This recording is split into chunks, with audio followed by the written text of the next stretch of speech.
രേവതിയെ കൊണ്ട് നിർബന്ധിച്ച് മസാല ദോശ കഴിപ്പിക്കുന്ന സച്ചിയെ കാണിച്ചാണ് എപ്പിസോഡ് ആരംഭിക്കുന്നത്. പിന്നീട് ഒരു ഭർത്താവ് ഭാര്യനെ 3 കിലോമീറ്റർ എടുത്തുകൊണ്ട് നടക്കുന്ന വീഡിയോ കാണുന്ന വർഷ ശ്രീകാന്ത് തന്നെ എടുത്തുകൊണ്ട് ഹാളിലൂടെ 3 റൗണ്ട് നടക്കണമെന്ന് പറയുന്നു. എന്നാൽ ശ്രീകാന്ത് ആദ്യം മടി കാണിച്ചെങ്കിലും വർഷയുടെ നിർബന്ധം മൂലം ശ്രീകാന്ത് വർഷനെ എടുത്തുകൊണ്ട് നടക്കുന്നു. ഇതേസമയം സച്ചിയും രേവതി അവിടെ എത്തുകയും ശ്രീകാന്ത് വർഷനെ എടുത്തുകൊണ്ട് നടക്കുന്നത് പോലെ എന്നെ എടുത്തുകൊണ്ട് നടക്കണമെന്ന് രേവതി സച്ചിയോട് പറയുകയും ചെയ്യുന്നു. തുടർന്ന് സച്ചിയും രേവതിനെ എടുത്തുകൊണ്ട് നടക്കുന്നു.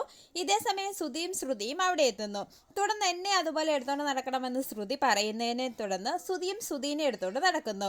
ഇതേസമയം രവീന്ദ്രനും ചന്ദ്രമതി അവിടെ എത്തുകയും നിങ്ങൾക്കൊന്നും നാണമില്ലേ എന്ന് ചോദിച്ച് ചന്ദ്രമതി ദേഷ്യപ്പെടുകയും ചെയ്യുന്നു. തുടർന്ന് നീയാണോ ഇതെല്ലാം തുടങ്ങി വെച്ചതെന്ന് ചോദിച്ച് ചന്ദ്രമതി രേവതിയോട് ദേഷ്യപ്പെടുമ്പോൾ ഞാനാണിത് തുടങ്ങി വെച്ചതെന്ന് വർഷ പറയുന്നു. ശേഷം സച്ചിയും ചന്ദ്രമതിക്ക് കണക്കിന് കൊടുക്കുന്നു.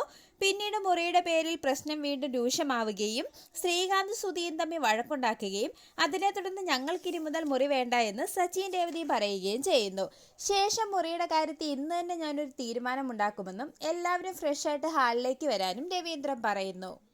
പിന്നീട് എല്ലാവരും ഹാളിലേക്ക് എത്തുമ്പോൾ ഇനി മുതൽ വീട്ടാവശ്യത്തിന് എത്ര രൂപ വീതം ഓരോരുത്തർക്കും തരാൻ പറ്റുമെന്ന് രവീന്ദ്രൻ ചോദിക്കുന്നു.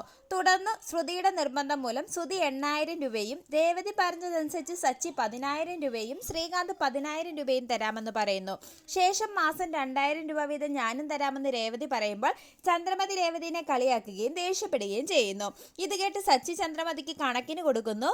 ശേഷം ശ്രുതി മാസം 5000 രൂപ വീതം തരാമെന്ന് പറയുമ്പോൾ ഞെട്ടിത്തരിച്ച് നിൽക്കുന്ന ശ്രുതിയെ കാണിച്ച് എപ്പിസോഡ് അവസാനിക്കുന്നു.